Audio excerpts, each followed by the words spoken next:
নমস্কার। ঊনবিংশ শতকের ভারতবর্ষের ইতিহাস চর্চার ক্ষেত্রে কেবলমাত্র রাজনৈতিক পরিমণ্ডলের মধ্যে যদি আবদ্ধ হই, তাহলে আমরা এই শতাব্দীর অনেক কিছু ব্রাক্ত রেখে যাব। বলতে পারেন ইতিহাস পরিপূর্ণ হবে না। একটা বৃহৎ অর্থে সামাজিক এবং সাংস্কৃতিক, বিশেষ করে ধর্মীয় আন্দোলন বা ধর্মীয় দৃষ্টিভঙ্গি থেকেও এই ঊনবিংশ শতকের ইতিহাসকে আমরা দেখব। এরই প্রেক্ষাপটে আজকে আমাদের আলোচনার টপিক ঊনবিংশ শতকের ভারতের হিন্দু ধর্মের পুনর্জীবন। আপনারা অনেকেই কম বেশি জানেন যে রেনেসাঁ পর্বে রামমোহন রায় থেকে শুরু করে যে আন্দোলন শুরু হয়েছিল, সেই আন্দোলন যত এগিয়েছে ঊনবিংশ শতকের মাঝামাঝি সময়ের পর থেকে তার একটি বিপরীত ধারা উদ্ভব ঘটেছিল।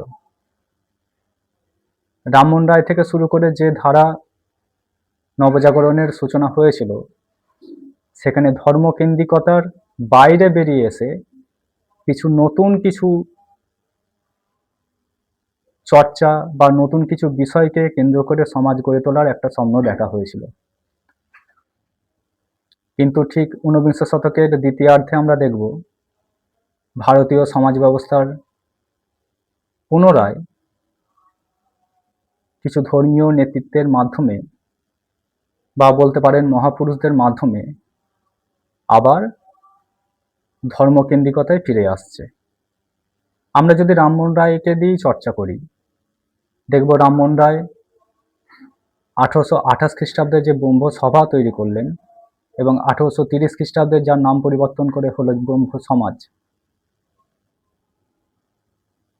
সেই ব্রাহ্ম সমাজের দৃষ্টিভঙ্গি এটাই ছিল যে ভারতবর্ষে প্রচলিত কুসংস্কারের বিরুদ্ধে, বিশেষ করে ধর্মীয় এবং সামাজিক কুসংস্কারের বিরুদ্ধে একটি উন্নতশীল জাতি গঠন করা। কিন্তু এই প্রসঙ্গে আমাদের মনে রাখতে হবে, রামমোহন রায় থেকে শুরু করে বিদ্যাসাগর পর্যন্ত যে সমস্ত মানুষগণ বা ব্যক্তিত্বগণ বাংলায় রেনেসাঁ এনেছিলেন, তারা কিন্তু ধর্মের বাইরে যেতে চাইলেও সবটা পেরে ওঠেননি। কারণ রামমোহন রায় যে ব্রাহ্ম সমাজী আন্দোলনের মাধ্যমে বাংলা তথা ভারতবর্ষের বুকে একটি নতুন যুগের সূচনা করার চেষ্টা করেছিলেন, সেই আন্দোলনও কিন্তু কোথাও না কোথাও সনাতনী ধর্মের মাধ্যমেই বা সনাতনী ধর্মের মধ্যেই আবদ্ধ হয়ে থাকছে। তারা কেবলমাত্র হিন্দু ধর্মের কুসংস্কারকে দূরীকরণ করতে চেয়েছিলেন। সেক্ষেত্রে তিনি বা ব্রাহ্ম সমাজী যারা ছিলেন, তারা একেশ্বরবাদ এবং বেদান্ত চর্চাকে পাথেয় করেছিলেন। রেনেসাঁ পর্বে বাংলার বুকে তথা ভারতের বুকে কিছু মধ্যবিত্ত শিক্ষিত সম্প্রদায় যেমন পাশ্চাত্য শিক্ষার প্রতি আকৃষ্ট হচ্ছে, ঠিক একইভাবে কিন্তু চলছে সাংস্কৃতিক বা সংস্কৃত চর্চার প্রশিক্ষণ। ঊনবিংশ শতকের প্রথম দিকে এই সংস্কৃত বা হিন্দু ধর্মকেন্দ্রিক চর্চাকে আমরা একটু পিছিয়ে পড়তে দেখছি, কিন্তু ঊনবিংশ শতকের দ্বিতীয়ার্ধে শ্রী শ্রী রামকৃষ্ণ পরমহংসদেব, স্বামী বিবেকানন্দ, দয়ানন্দ সরস্বতীর হাত ধরে হিন্দু ধর্মের মহিমা প্রচার এবং ভারতীয়দের মধ্যে একটি ধর্মকেন্দ্রিক জাতীয়তাবাদের সূচনার একটি বিষয় আমরা দেখব। গত ভিডিওতে আমি জাতীয় কংগ্রেসের নরমপন্থী আন্দোলনের উপর একটি ছোট্ট ব্যাখ্যা দিয়েছিলাম এবং আমরা জানি এই নরমপন্থী আন্দোলনের বিপরীতমুখী ধারা চরমপন্থার উদ্ভব। এই চরমপন্থী রাজনীতি উদ্ভবের নেপথ্যে কেবলমাত্র যে রাজনৈতিক কারণ ছিল বা রাজনৈতিক দৃষ্টিভঙ্গিকে ব্যাখ্যা করলে আমরা কোথাও না কোথাও অসম্পূর্ণ থাকব। এই চরমপন্থী মতাদর্শের উদ্ভবের পেছনে একটি বৃহত্তর সাংস্কৃতিক এবং ধর্মীয় চেতনার জাগরণকে আমরা যদি বাদ দিই তাহলে হয়তো চরমপন্থী ইতিহাস রচনা অসম্পূর্ণ থেকে যাবে। এবং এই চরমপন্থী রাজনীতির আঙিনা হিসাবে বা অঙ্গ হিসাবে হিন্দু ধর্মের পুনর্জীবনবাদ এই বিষয়টা কিন্তু অঙ্গাঙ্গিভাবে জড়িত। কারণ প্রাচীন ভারতের মহিমা এবং হিন্দু সংস্কৃতির মধ্যে বা হিন্দু ধর্মের মধ্যে অন্তর্নিহিত অর্থ এই সম্পর্কে কিন্তু রামমোহন রায় থেকে বিদ্যাসাগর থেকে শুরু করে সকলেই কিন্তু পরিচিত ছিলেন। তাই আমরা দেখব রামমোহন রায়কে যতই তিনি আধুনিক ভারতবর্ষের যুক্তিনিষ্ঠ ভারতবর্ষের চর্চা চিন্তা করুক না কেন, তিনি তার ব্রাহ্ম ধর্মের আন্দোলনকে হিন্দু সমাজের বাইরে বা হিন্দু দর্শন শাস্ত্রের বাইরে বার করতে চাননি। বিদ্যাসাগরকেও দেখব তিনি যুক্তিনিষ্ঠ এবং আধুনিক বিজ্ঞানসম্মত চর্চার বা চিন্তাভাবনা বা শিক্ষা ব্যবস্থা গড়ে তোলার কথা বললেও তিনি তার বিভিন্ন যুক্তি খাটিয়েছেন সেই পরাশর সংহিতাকে পাথেয় করেই।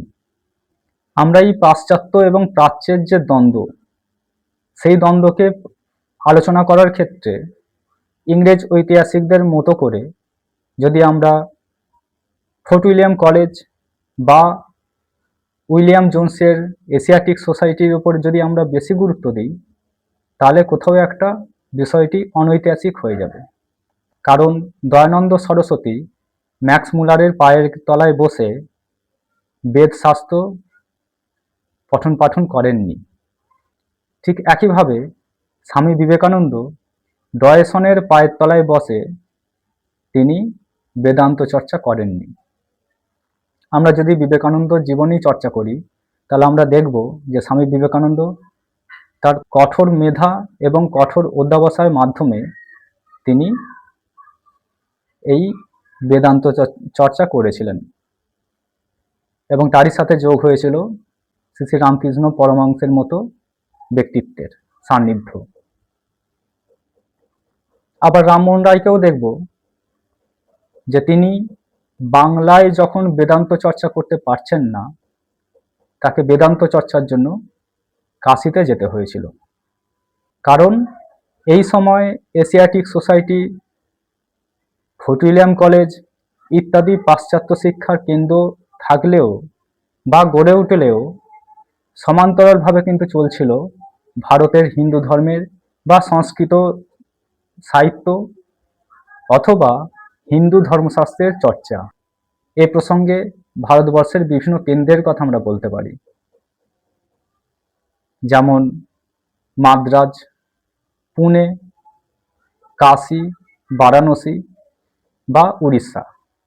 এই সমস্ত কেন্দ্রে কিন্তু সমান্তরালভাবে হিন্দু ধর্মশাস্ত্রের চর্চা চলছে এবং এই সমস্ত কেন্দ্রে অধ্যবসায় করেই কিন্তু ভারতবর্ষে হিন্দু ধর্মের পুনর্জীবনের একটি অঙ্কুরোদ্গম ঘটছে। ভারতবর্ষের চরমপন্থার উদ্ভবের নেপথ্যে বা হিন্দু ধর্ম পুনর্জীবনের নেপথ্যে আমরা দুটি দিককে আলোচনার পাদপ্রদীপে আনতে পারি।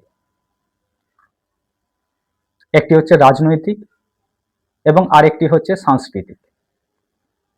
রাজনৈতিক বিষয়টা যদি আমরা আলোচনা করতে চাই তাহলে দেখব পলাশির যুদ্ধে জয়লাভের পর এবং বিশেষ করে যখন সিপাহী বিদ্রোহ ব্রিটিশরা দারুণভাবে দমন করলেন, তখন ভারতবাসীর মনে এই ধারণাই প্রচারিত ছিল যে ইংরেজরা ভারতবাসীর থেকে অনেক উচ্চ জাতি এবং তাদের হারানো অসম্ভব। তাই তারা কোথাও একটা হীনমান্যতায় ভুগছিলেন। তাই আমরা দেখব ভারতবাসীর মনে আত্মবিশ্বাস তুলে ধরার জন্য রামমোহন রায় থেকে শুরু করে জাতীয় কংগ্রেস প্রতিষ্ঠার প্রথম সারির প্রাণপুরুষরা আপামর প্রচেষ্টা করেছিলেন। এটি একটি রাজনৈতিক দৃষ্টিভঙ্গি এবং তার বিপরীত দিকে যদি আমরা সামাজিক বা ধর্মীয় অথবা সাংস্কৃতিক দৃষ্টিভঙ্গি থেকে দেখি তাহলে আমরা দেখব বিবেকানন্দ থেকে শুরু করে স্বামী দয়ানন্দ সরস্বতী থেকে শুরু করে মাদাম ব্ল্যাভাস্টি সকলেই কিন্তু হিন্দু ধর্মের মধ্যে ভারতবর্ষের মুক্তির সাধনা দেখছেন এই সমস্ত ব্যক্তিরা তাদের আন্দোলনের মাধ্যমে একটা কথাই বলতে চেয়েছেন, যে বর্তমান ভারতবর্ষের বুকে যে বর্তমান ব্রিটিশরা শাসন করছেন, সেই ব্রিটিশদের পূর্বপুরুষরা যখন সভ্যতার আলো দেখেনি, তখন কিন্তু ভারতবর্ষের বুকে এক দারুণ সভ্যতার সূচনা হয়েছিল। স্বামী বিবেকানন্দ, দয়ানন্দ সরস্বতীর মতো মানুষরা আর একটা কথা বলতে চেয়েছেন, যে প্রাচীনকালে ভারতবর্ষের উন্নত সভ্যতা থাকলেও ঠিক তার পরবর্তীকালে, অর্থাৎ তারা বলতে চেয়েছেন মধ্যযুগের ভারতবর্ষে হিন্দু ধর্ম বা সনাতন ধর্মের যে স্খলন ঘটেছিল, এই বিচ্যুতির মধ্যেও হিন্দু সংস্কৃতির মধ্যে নতুন করে প্রাণ সঞ্চার করা যেতে পারে এবং নতুনভাবে মানুষকে জাগরিত করে আমরা এক নতুন ভারতবর্ষের বা এক নতুন সাংস্কৃতিক আন্দোলনের সূচনা করতে পারি। তো এই হাজার বছরের সংস্কৃতিতে কোন দার্শনিক তত্ত্বের মাধ্যমে আমরা এগিয়ে যাব, সেই বিষয়টিকে যদি আমরা ক্লাসিফিকেশন করতে যাই, তাহলে আমরা দেখব এর 4টি ধারা রয়েছে। যেমন রামমোহন রায় এবং বিবেকানন্দ বেদান্ত চর্চার মাধ্যমে তারা হিন্দু ধর্মের পুনর্জীবনের একটি প্রবণতা করছেন। ঠিক একইভাবে বিদ্যাসাগর খুঁজে পেয়েছিলেন বিভিন্ন স্মৃতিশাস্ত্রের মধ্যে। দয়ানন্দ সরস্বতী বেদের মধ্যে নতুন করে সমাজ গঠনের স্বপ্ন দেখেছিলেন এবং সাহিত্য সম্রাট বঙ্কিমচন্দ্র তিনি মহাভারত এবং গীতার মধ্যে এই জাগরণের বীজ লুকিয়ে থাকতে দেখেছিলেন। এত কটা ব্যক্তি মানুষের মধ্যে রামমোহন রায় এবং বিদ্যাসাগর তারা কখনোই ধর্মকে নিয়ে অতি বাড়াবাড়ি করেনি। তারা চেয়েছিলেন ধর্মের বাইরে বেরিয়ে এসে নতুন কিছু করতে, কিন্তু শ্রীরামকৃষ্ণ, স্বামী বিবেকানন্দ বা দয়ানন্দ সরস্বতীর মতো মানুষরা হিন্দু ধর্মের মধ্যেই সংস্কার করতে চেয়েছিলেন। তাই রামমোহন রায় এবং বিদ্যাসাগর এরা সমাজ সংস্কারক এবং শ্রীরামকৃষ্ণ, বিবেকানন্দ বা দয়ানন্দ সরস্বতীর মতো মানুষরা এরা হচ্ছেন ধর্ম সংস্কারক নামে পরিচিত। তো আজকে যেহেতু আলোচনার বিষয় হিন্দু ধর্মের পুনর্জীবনকে নিয়ে, তো আমরা এই ধর্ম সংস্কারকদের নিয়ে আজকের আলোচনাটি করব। এই আলোচনার প্রথম পুরুষ যাকে পাথেয় করে বা যাকে দিয়ে সূচনা বাংলাকে কেন্দ্র করে, তিনি হচ্ছেন শ্রী শ্রী রামকৃষ্ণ পরমহংসদেব। রামকৃষ্ণ পরমহংসদেব ছিলেন কালী এবং শিবের পূজারী এবং তিনি প্রাথমিকভাবে চেয়েছিলেন সে ব্রাহ্ম সমাজীরা হোক, হিন্দু হোক, খ্রিস্টান হোক, ইসলাম হোক বা হিন্দু ধর্মের কোনো নিচু জাতের মানুষ হোক, যে বৌদ্ধরা হোক বা জৈন হোক, যে কেউ হতে পারে, সকলকে তিনি কালী এবং শিবের সাধনার মাধ্যমে একজোট করতে চেয়েছিলেন। কিন্তু পরবর্তীকালে যখন শ্রীরামকৃষ্ণ মুসলিম ধর্মশাস্ত্র কোরআন এবং খ্রিস্টানদের ধর্মশাস্ত্র বা ধর্মগ্রন্থ বাইবেল এবং আরও বেশ কিছু ধর্মগ্রন্থ পড়ছেন যেগুলি হিন্দু ধর্মের মধ্যে নয়, সেই ধর্মগ্রন্থগুলি জানার পর তিনি কিন্তু সর্বধর্ম সমন্বয়ের আদর্শ প্রচার করছেন। শ্রীরামকৃষ্ণ সাম্প্রদায়িকতার তীব্র বিরোধী ছিলেন এবং এই বিরোধিতা থেকে মুক্তি পাওয়ার জন্য তিনি প্রত্যেকটি ধর্মের অন্তর্নিহিত তত্ত্বকে গূঢ়ভাবে অনুসন্ধান করার কথা তিনি বলছেন। তিনি এই সহজ সরল তত্ত্বের মাধ্যমে বোঝাতে চাইলেন যে ঈশ্বর এক এবং অভিন্ন। আমরা কেবলমাত্র হিন্দু, মুসলিম, খ্রিস্টান, বৌদ্ধ, শিখ ইত্যাদি ধর্মে বিভাজিত হয়ে আছি, যারা কিন্তু ওই 4টি থালা 4টি চাঁদের মতোই, কিন্তু আসল ঈশ্বর কিন্তু এক এবং অদ্বিতীয়। আমরা প্রত্যেকটি ঘাট থেকেই জল তুলছি, কিন্তু ঘাট আলাদা হলেও তুলছি সেই জল অন্য নামে, অন্য ঘাটে বা অন্য পাত্রে। এইভাবে তিনি এমন এক আধ্যাত্মিক জগতের কথা কল্পনা করছেন বা এমন এক আধ্যাত্মিক তত্ত্বের কথা তিনি দিচ্ছেন, যে তত্ত্বের মাধ্যমে সর্বধর্ম সমন্বয়ের কথা তিনি বলছেন, এবং তিনি বলছেন যে এই সর্বধর্ম সমন্বয়ই ভারতবর্ষের বুকে কেন, সারা পৃথিবীর বুকে মানুষে মানুষে ভেদাভেদ, জাতপাতে ভেদাভেদ, ধর্ম, ভাষা, লিঙ্গের ভেদাভেদ কিন্তু মোচন করতে সক্ষম। এই শ্রীরামকৃষ্ণের যোগ্য শিষ্য বিবেকানন্দকে তো আমরা সকলেই জানি। তো এই বিবেকানন্দ তিনিও ঠিক একই কথা বলছেন, বরঞ্চ শ্রীরামকৃষ্ণ চর্চা বিশেষ করে বাংলাকে কেন্দ্র করে যে আবদ্ধ ছিল, সেই আবদ্ধটাকে মোচন করলেন স্বামী বিবেকানন্দ। তিনি 1893 খ্রিস্টাব্দে বিশ্ব মহাধর্ম সম্মেলনে গিয়ে ঠিক শ্রীরামকৃষ্ণের এই বাণীগুলি সারা পৃথিবীর বুকে রাখছেন এবং বিশ্ববাসীর কাছে সেই সর্বধর্ম সমন্বয়ের আদর্শই মহিমান্বিত হচ্ছে। প্রাচ্য এবং পাশ্চাত্যের বিরোধের ক্ষেত্রে বিবেকানন্দ দৃষ্টিভঙ্গি কিন্তু সমন্বয়বাদী। তিনি প্রাচ্যের যাবতীয় ঠিক এবং পাশ্চাত্যের যা কিছু ঠিক, এই ঠিকগুলোকে নিয়ে চলতে চেয়েছেন। তিনি প্রাচ্যের দেশেদের অর্থাৎ ইউরোপীয়দের দিতে চেয়েছিলেন প্রাচ্য তথা ভারতবর্ষের আধ্যাত্মিক চেতনা, মনের পবিত্রতা এবং ত্যাগের বাণী, সাথে শ্রীরামকৃষ্ণ সর্বধর্ম সমন্বয় ও মানুষ হওয়ার আদর্শ, এবং ইউরোপ থেকে আনতে চেয়েছিলেন কঠোর শৃঙ্খলা, কঠোর কর্মোদ্যম, আধুনিক শিক্ষা, আধুনিক বিজ্ঞান নির্ভর এবং যুক্তি নির্ভর তত্ত্ব এবং আধুনিক সমাজ গঠনের স্বপ্ন।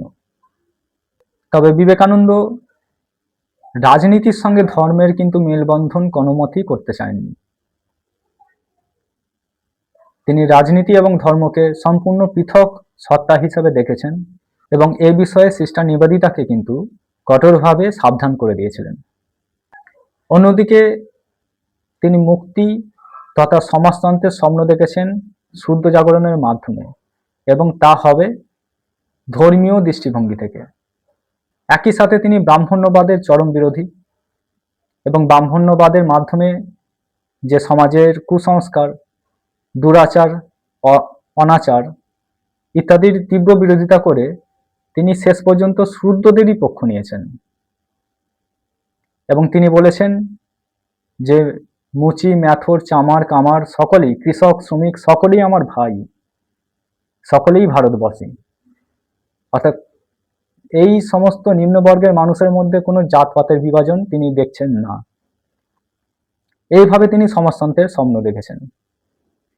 এবার যদি আমরা চলে আসি স্বামী দয়ানন্দ সরস্বতীর কথা, দয়ানন্দ সরস্বতীর যে হিন্দু পুনর্জীবনবাদী আন্দোলনের যে দৃষ্টিভঙ্গি, তা শ্রীরামকৃষ্ণ এবং বিবেকানন্দের থেকে অনেকাংশে আলাদা। শুধু মিল একটাই, এরা উভয়ই চেয়েছিলেন বৃহত্তর অর্থে হিন্দুদের জাগরণ করা, সর্বোপরি ভারতবাসীকে একত্রিত করা।